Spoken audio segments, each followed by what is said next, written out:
ঋতু আর প্রত্যয়ের বিয়ে হয়ে যাওয়ার পর সবাই মিলে ঠিক করে ওরা কোথায় হানিমুনে যাবে। ঋতু বলে তার পাহাড় খুব পছন্দের। তখন জুনি বলে ঠিক আছে, তাহলে আমরা ভূস্বর্গে যাব। তখন প্র্যাটি বলে ভূস্বর্গ মানে আমরা তাহলে কোথায় যাব? জুনি বলে গুলবাহারে। এটা শুনেই কথা চমকে ওঠে। কথা চেষ্টা করে যাতে এই গুলবাহারে তারা না যায়, সেই জন্য সে বলে একটা খেলার মাধ্যমে আমরা জায়গা চুজ করব। এরপর কথা 3টে জায়গার নাম লিখে দেয় আর প্র্যাটি আর ঋতুকে চোখ বেঁধে দেয়। বলে ওরা যেখানে তীর ছুঁড়বে সেই জায়গায় যাওয়া হবে, কিন্তু প্র্যাটি আর ঋতু দুজনেই গুলবাহারেই তীর ছুঁড়ে, যেটা দেখে কথা আবারও চমকে যায়। অগ্নি এইসব কিছু লক্ষ্য করে আর ভাবে কথা কি হলো হঠাৎ, ও কেন চমকে উঠছে বারবার। না না, ও আমার থেকে কিছু লুকাচ্ছে, সেটা আমি স্পষ্ট বুঝতে পারছি। এরপর কথা বিনায়ক বাবুর সাথে দেখা করে।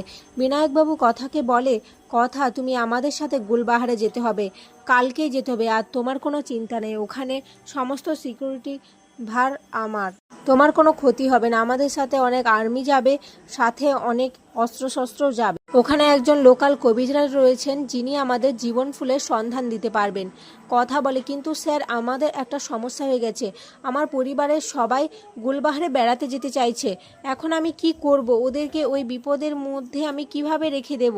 বিনায়ক বাবু বলে কথা তুমি এত টেনশন করো না, এটা তো একটা ভালো কথা, তুমি তোমার পরিবারের সাথেই যাও, কিন্তু স্যাটেলাইট ফোনটা তোমার কাছে রেখো, ওর মাধ্যমেই আমরা তোমার সাথে যোগাযোগ করব। এদিকে ঘরে অগ্নি নিজের জামা কাপড় গোছাচ্ছিল।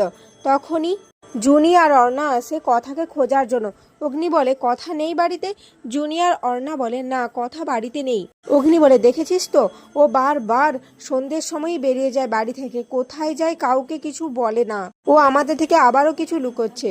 তখনই কথা চলে আসে, বলে আমি কোনো কিছু লুকোচ্ছি না পাচক মশাই, আমি তো এই শালটা আনতে গেছিলাম, আপনাকে তো কতবার বললাম যে আনবেন আনবেন, এগুলো লন্ড্রিতে দেওয়া ছিল, কিন্তু আপনি তো শুনেনি। অগ্নি বলে আমি তোকে কখন বললাম?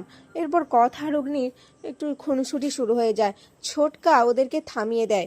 এদিকে প্র্যাটি বলে আমরা সবাই ট্রাভেল করব, তাই এতগুলো লাগেজ নেওয়ার দরকার নেই, যেহেতু সবাই কাপেল কাপেল যাচ্ছি, তাই আমরা একটা লাগেজই নিয়ে নেব। কথা কিছুতেই হ্যাঁ করে না, না বলতে থাকে, কারণ ওয়াকিটকিস ফোনটা তো তাকে লুকিয়ে রাখতে হবে।